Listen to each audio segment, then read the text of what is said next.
Okay, so let's talk about cardiac drift and how it can affect your heart rate training.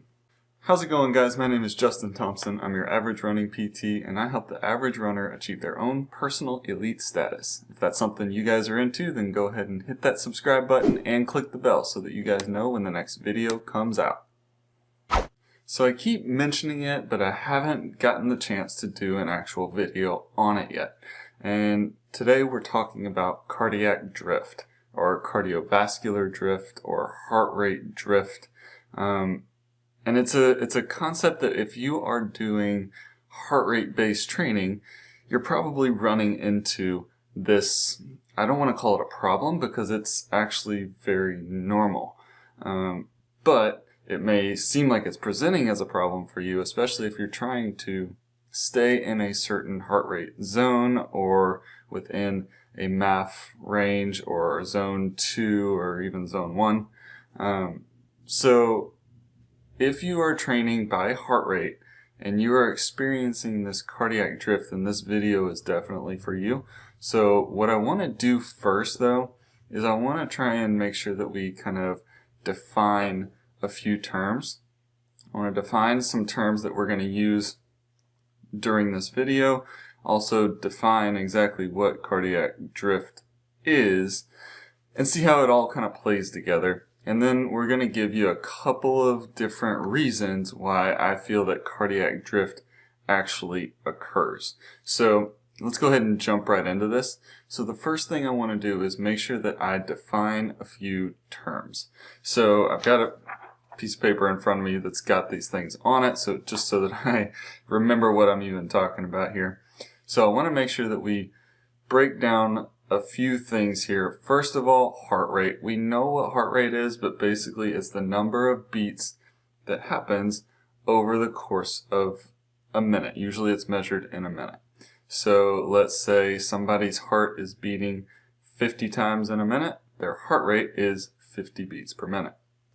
Alright, so the second term that I want to make sure that you guys are aware of is something that's maybe a little less known, but it's important to understand that this exists, is stroke volume. So what is stroke volume? So the stroke volume is the volume of blood pumped from the left ventricle every single beat of your heart. Okay? So the volume of blood pumped by the left ventricle in your heart from every single beat. So quick little anatomy lesson. The heart has 4 different chambers inside of it. 2 atrium that sit on top of the heart, and then 2 ventricles that sit on the bottom of the heart. The atrium are smaller chambers that pump into the ventricles, and then the ventricles pump it out into the bloodstream. So the right ventricle sends it to the lungs where the blood becomes oxygenated. Then it pumps back into the left ventricle of the heart, or the left atrium of the heart, down into the left ventricle of the heart. That left ventricle is what then sends the blood everywhere else throughout the body. It sends it to our brain, it sends it to our limbs, it sends it to our stomach, it sends it everywhere. Okay, so that left ventricle is the one that we're talking about when we're talking about stroke volume. How much is that left ventricle of the heart sending out with every single beat? Okay, now those two numbers, your heart rate and your stroke volume, make up what is called your cardiac output. The cardiac output is defined as the volume of blood that is pumped by the heart every minute. So if you look at it in some sort of formula, what you're going to have is heart rate times stroke volume will give you your cardiac output. Okay? So, for example, let's say that somebody has a resting heart rate of 50 beats per minute, and their stroke volume is, let's say, 100 milliliters. So this is just for simple math. Okay, so 50 beats a minute, 100 milliliters. Multiply those two things together, and you're going to end up getting 5,000 milliliters, or 5 liters of blood that is pumped out of your heart every single minute. That is your cardiac output. Now, let's say you start exercising and your heart rate goes from 50 beats a minute to 150 beats per minute. But your stroke volume is going to stay the same. Okay, so if you start exercising and your autonomic nervous system says, okay, you got to start keeping up and feeding your muscles the blood that it needs in order to keep them working properly, it's going to increase your heart rate. And I'm using 150 basically for simple math again. So let's say 150 beats per minute times 100 milliliter stroke volume will give you a 15 liter cardiac output per minute. So now that we've defined kind of what we're even looking at here, what I want to do is go into now cardiac drift, the main object of this video. Now, cardiac drift itself is basically a gradual increase in your heart rate over time, even while you're performing the same intensity of exercise. Okay, so let's say you are running at 10 minutes a mile. Let's use that as an example. 10 minutes per mile. And you're doing this for 1 hour, right? So your intensity is staying the exact same for the entire hour that you are running. Now, let's say you get up, you start running, you go at 10 miles an hour, 10 minutes per mile, and over that first mile, you're able to maintain a heart rate of 140 beats per minute. But over the course of the hour, you start to notice that that heart rate starts to drift upwards, even though you're staying at the same pace or the same intensity. So say at mile 1, your average heart rate was 140 beats a minute. At mile 2, your average heart rate was 142. At mile 3, it was 145. At mile 4, it was 100. You see what I'm saying? It kind of gradually drifts upward over the course of time. Now, the first thing I want to say about this is it's a totally normal response. And for newbies that are trying to get into heart rate-based training, it can be really annoying because we just aren't even aware that it is a normal thing. But let me tell you why it's normal. Okay, so there are 2 reasons why cardiac drift actually starts to occur and why it's a normal thing in the course of a run. Reason number 1 is actual cardiac muscle fatigue. So when you're running, the heart starts beating a little bit faster, and if it's not just going at a resting heart rate, it's a little bit elevated, it's having to pump more frequently, it's going to get tired.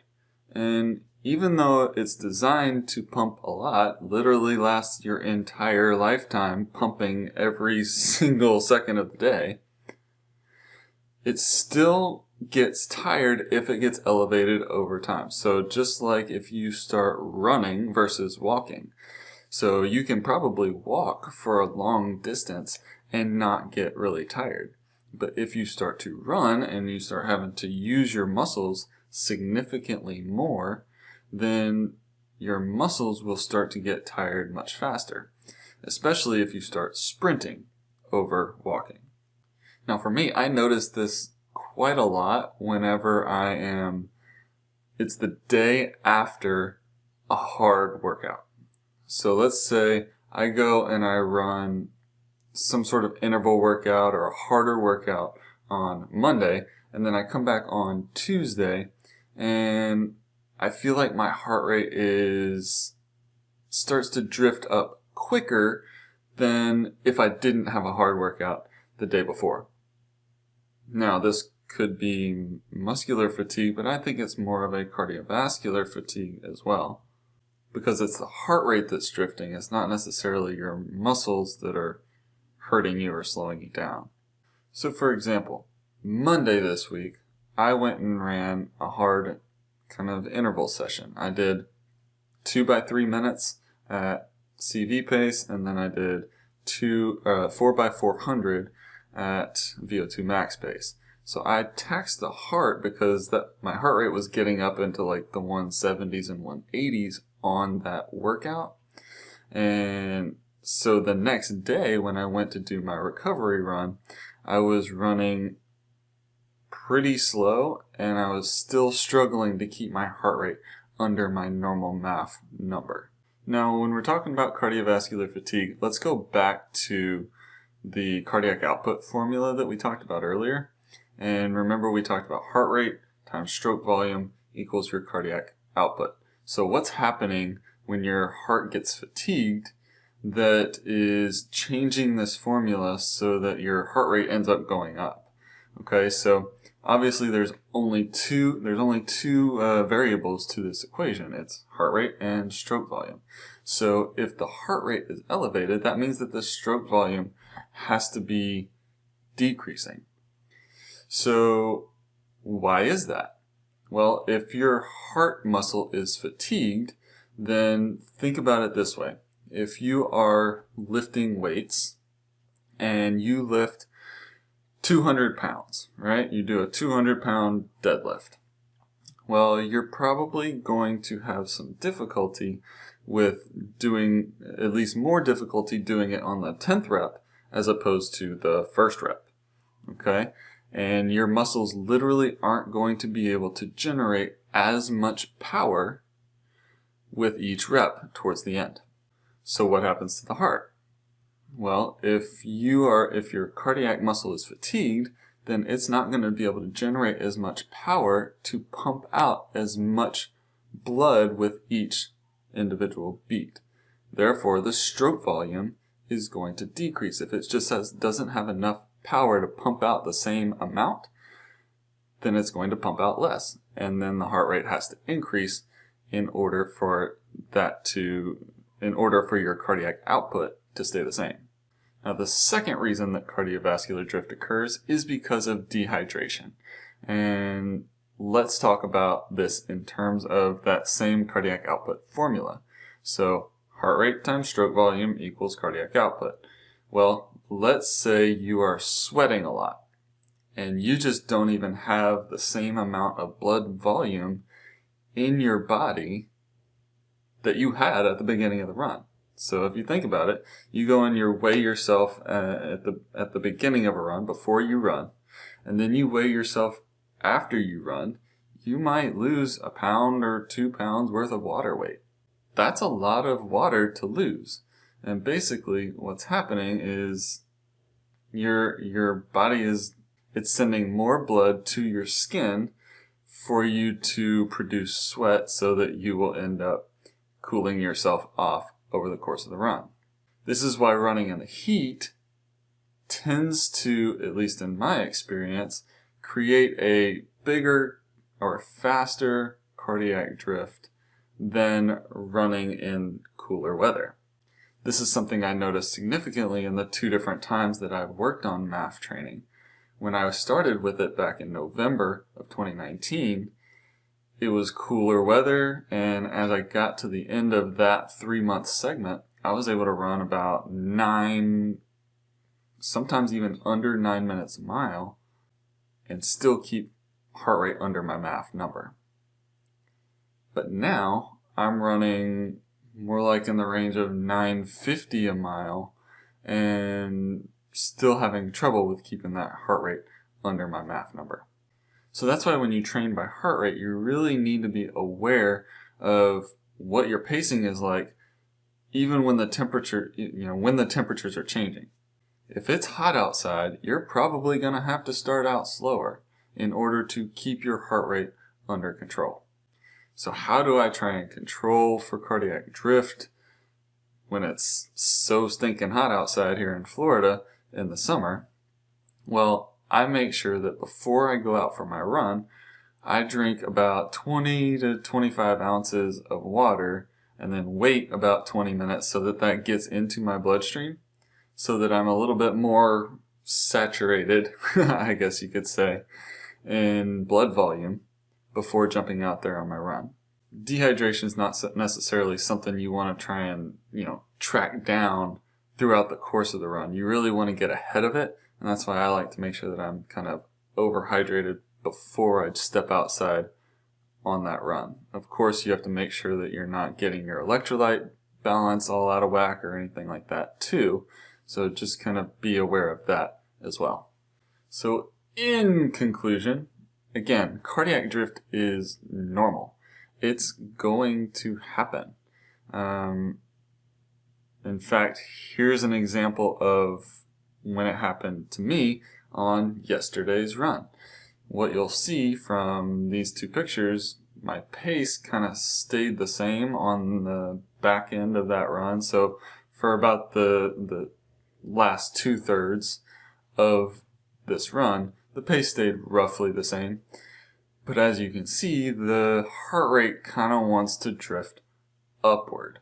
And that's just what happens over the course of a run. Now, you want to make sure that you, again, get ahead of your hydration. But if you're doing a longer run, you got to make sure that you're rehydrating along the way. So whether you're taking some sort of hydration pack, or you've got bottles stashed somewhere, or you're making loops and stopping at the house, whatever it is, that's the best way for you to control cardiac drift, or at least slow it down to some degree. Okay, is to make sure that you stay hydrated. Also, just know that if your heart is fatigued, whether that's from a really hard workout the day before, or even if you're stressed out from work, or stressed out from the coronavirus, or whatever, the heart can be in an elevated state just from stress. So make sure that you're doing what you can to control your stress levels as well. And cardiac drift will be a little bit easier to control. So let me know what you guys think about this video. This was, I wanted to make sure that I did it right. So that's why it took me a little while to get it out. But let me know if you have any questions, or if you have anything that you would like to add. Go ahead and leave it in the comments down below. Or you can even send me an email. I'll put my email link, my email right down here, so you guys can send me an email if you want to. So head on out there, seek your elite. God bless, and I will see you guys next time.